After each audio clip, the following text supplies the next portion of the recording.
A single apple can spark a thought. I'm Edwin.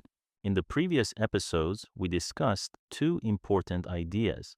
First, traditional economic cycles seem to be losing their explanatory power. Second, the global financial system may be entering a new world order. But to understand what is happening today, we must first ask a much deeper question. What is money? Most people today think money is simply paper currency, dollars, euros, or numbers on a bank account. But historically, money was something very different. For thousands of years, the foundation of the monetary system was not paper, it was metal, gold, and silver. Understanding why these two metals became money is essential for understanding how the global financial system works today. Gold and silver became money long before modern governments or central banks existed. This was not the result of a political decision, but the result of a long historical process. Across different civilizations, societies gradually discovered that precious metals possessed unique properties that made them suitable for monetary use. They are scarce, durable, divisible, and extremely difficult to counterfeit. Unlike agricultural goods, they do not spoil.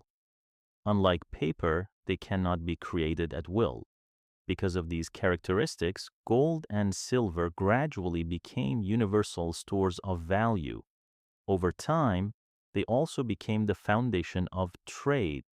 Large transactions were conducted in gold, while smaller daily transactions were conducted in silver.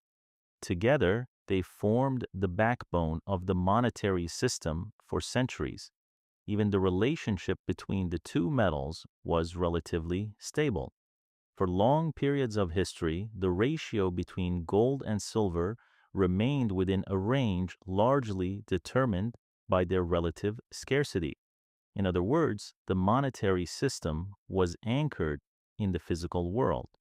As economies expanded, transporting large quantities of metal became inconvenient.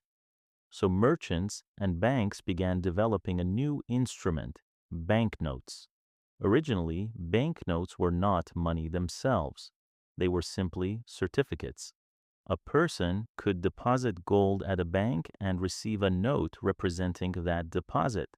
At any time, the holder of the note could exchange it for the underlying metal. In this system, gold remained the true money, while banknotes served as a convenient tool to make gold easier to use. As long as every banknote could be redeemed for gold, the system remained stable. But over time, an important transformation began to occur. The final break occurred in 1971 when the United States ended convertibility between the dollar and gold. From that moment onward, the world fully entered the era of fiat money. To understand this, we need to go back. Gradually, governments and financial institutions realized something. If paper currency circulated widely enough, people might stop demanding the underlying metal. Once that happened, the amount of paper money in circulation no longer needed to be limited by gold reserves. At that point, the nature of money changed. Paper currency stopped being a claim on gold. Instead, it became a token representing government credit. In a gold standard system, gold performs the core monetary function, while paper money simply assists its circulation. But in a sovereign currency system, the situation is reversed. The value of money no longer depends on gold. Instead, it depends on the credibility of the issuing government. This transformation fundamentally altered the global monetary system. After the Second World War, the Bretton Woods system attempted to maintain a connection between the dollar and gold. But even then, the dollar already functioned largely as a sovereign currency. And yet, gold never disappeared. Central banks still hold large gold reserves, and gold remains unique among financial assets. It is not issued by any government, carries no counterparty risk, and its supply cannot be expanded through political decisions. For this reason, gold continues to function as a form of ultimate monetary reference. When confidence in sovereign currencies weakens, gold often regains importance. This is not simply a financial phenomenon, it reflects a deeper historical memory about the nature of money. For thousands of years, people have associated gold with a stable value, and that perception does not disappear easily. Understanding the history of money reveals something important. Gold and silver did not become money because governments declared them to be money.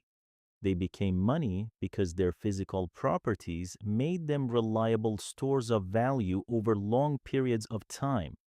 Paper currencies came much later, and their value ultimately depends on political and financial institutions. In other words, the modern monetary system is built on a very different foundation than the systems that existed for most of human history. This difference becomes especially important during periods of instability. In the next episode, we will explore another question. If gold has remained the ultimate monetary asset throughout history, why has silver behaved so differently over the past century? And why do some analysts believe silver may enter a new phase in the global financial system?